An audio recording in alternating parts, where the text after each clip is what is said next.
So seclusion and restraints. We talked about when not to use restraints, but there are times that we do need to use restraints or seclusion. So we need to know how to do that safely. The very first thing is to know and follow federal, state, and local laws, and to follow facility policies. A general guideline is to use the least restrictive restraint necessary for the shortest duration possible. Restraints are to be used for the physical protection of the client and others. They never should be used as punishment, for staff convenience, for clients who are extremely unstable, or seclusion should not be used in clients who can't tolerate it. Restraint should also never interfere with treatment. They should be discreet and fit properly. They should be easy to remove. Clients may voluntarily request seclusion, and you're going to see that sometimes on an inpatient mental health unit. Clients that are overwhelmed may request seclusion, and that's acceptable. For either restraint or seclusion, less restrictive means must be exhausted unless it's an emergency. So you can't just go straight to restraint. You've got to try other things to keep everyone safe unless there's an emergency. An order for restraint must include all of these things. It has to have a reason for the restraint, the type of restraint, how long to use the restraint, what behavior warrants the restraint. A restraint order can't exceed 4 hours for an adult, 2 hours for ages 9 to 17, 1 for under 9. It can be renewed for up to 24 hours. Restraint orders cannot be PRN. So they've gotten very strict. In my lifetime, early in my career, restraints were used far too much and too freely.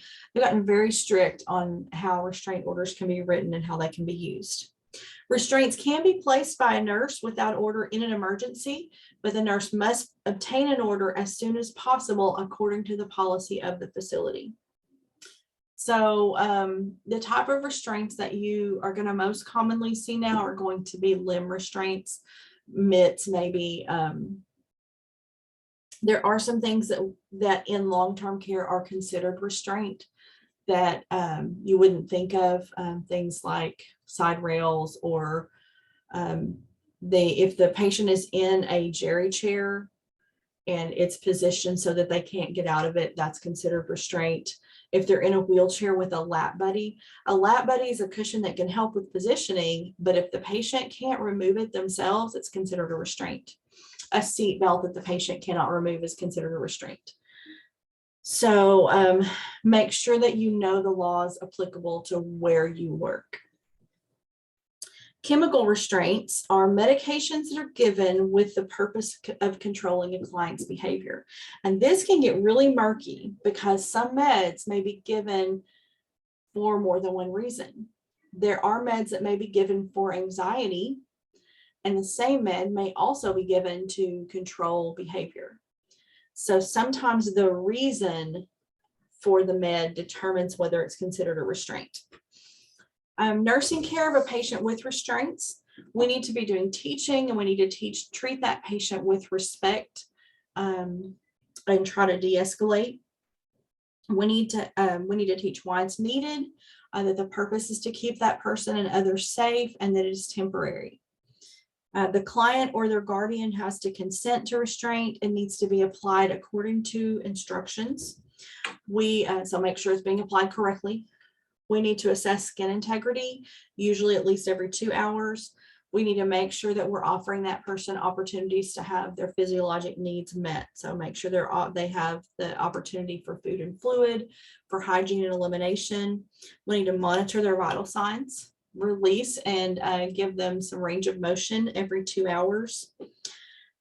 Bony prominences should be padded, because when we have someone, say, in a wrist restraint, that elbow may be pressed into the mattress and they can end up with skin breakdown on the elbow. So restraints should be secured to the part of the bed that is going to move with the patient, or the part of the chair that's going to move with the patient,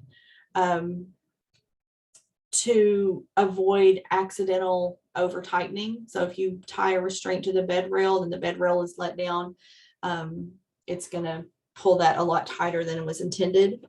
And they should always be secured with a quick release knot. So no tying them in knots. It needs to be a slip knot so that you can just pull one end and release. Restraint should admit 2 fingers. We need to assess circulation frequently. We should be continuously reevaluating whether that patient needs that restraint. And if a client requires restraint, we should not be leaving a client alone without that restraint. So one common reason that we might see patients restrained is they're intubated and they keep trying to extubate themselves. Okay, that's going to have some pretty dire consequences most of the time. So when someone cannot be at the bedside, preventing them from self-extubation, their wrist may be restrained. If someone's available at the bedside and can distract that patient and keep them safe, then that would be a time that the restraint could be released and allow more freedom of movement. Documentation for restraints. We have to document these carefully because patients come back and they feel that they've been harmed, and in some cases they have been harmed by inappropriate use of restraints. So we've got to make sure we document them carefully. We have to document the behavior that precipitated the restraint or seclusion, what alternative actions we tried, what time the restraints were applied and what time they were removed, what type of restraint, where the restraint is located, how the patient tolerated the restraint, how they behaved in restraints, what other care was given while they were restrained, the condition of the restrained body part. So if you put on a wrist restraint and you're documenting that, you need to document that they don't have breakdown around that wrist or they don't have breakdown on the elbow. The patient's response at removal, any meds that were given. Okay, moving right on, the next section is going to be on fire safety.